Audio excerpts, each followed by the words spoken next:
Magandang umaga po sa inyo lahat mga guys. At ako nga pala si Tito Mike. Yan. Bigla lang po tayo guys sa nangyari.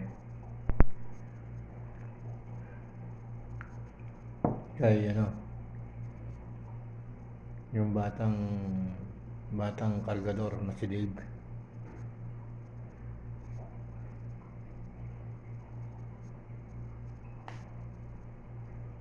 Dati talaga nung maliit pa yan ay talagang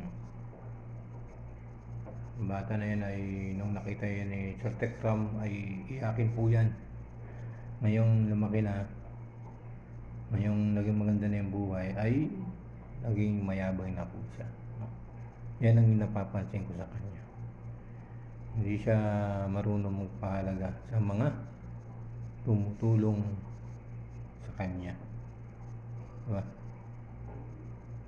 Alam mo, kung hindi dahil kay Sir Tekram, kung hindi dahil kay Idol Tekram, hindi magiging maganda ang buhay ni Dave. Hindi siya makakarating sa mga ganyan. Diba? Ngayon lumaki na siya, medyo nagkaroon na siya ng diskarte sa kanyang buhay. Siyempre hindi naman habang buhay ay nandyan si Sir Tekram, di ba? Nandyan yung mga tumutulong sa'yo, nandyan yung mga nagpapahalaga sa buhay mo, di ba? Ngayon malaki na si Dave Manalastas. At sabi nga ng may nabasa ko isang komento na si Dave ay gusto na mag-solo ng pag-vlog. Pwede naman mag-solo ng pag-vlog, basta wag lang kung ano-ano sasabihin na paninira ay Sir Tekram, diba mga guys?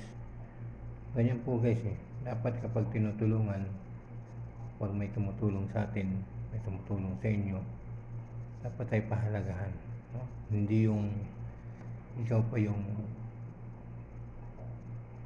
maninira, diba?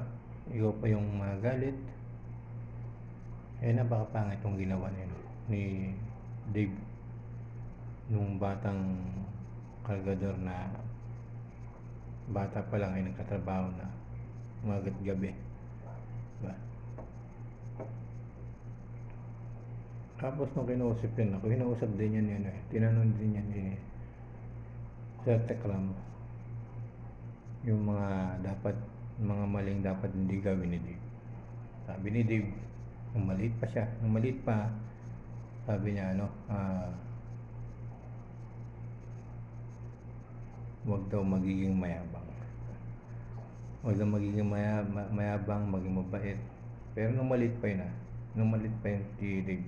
Pero ngayon nagbago na, lumaki na, tumigas na ang ulo, naging mayabang na, ang sobra. Ganyan na yung mga nangyayari. Diba? Mismong si Sir Tekram pa ang kinakalaban. Diba? Yan ang pinakapangit na hindi dapat gawin ng mga tinutulungan o mga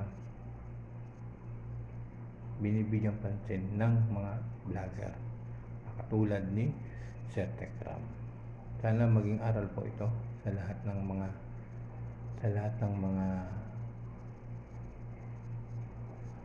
tinutulungan, diba?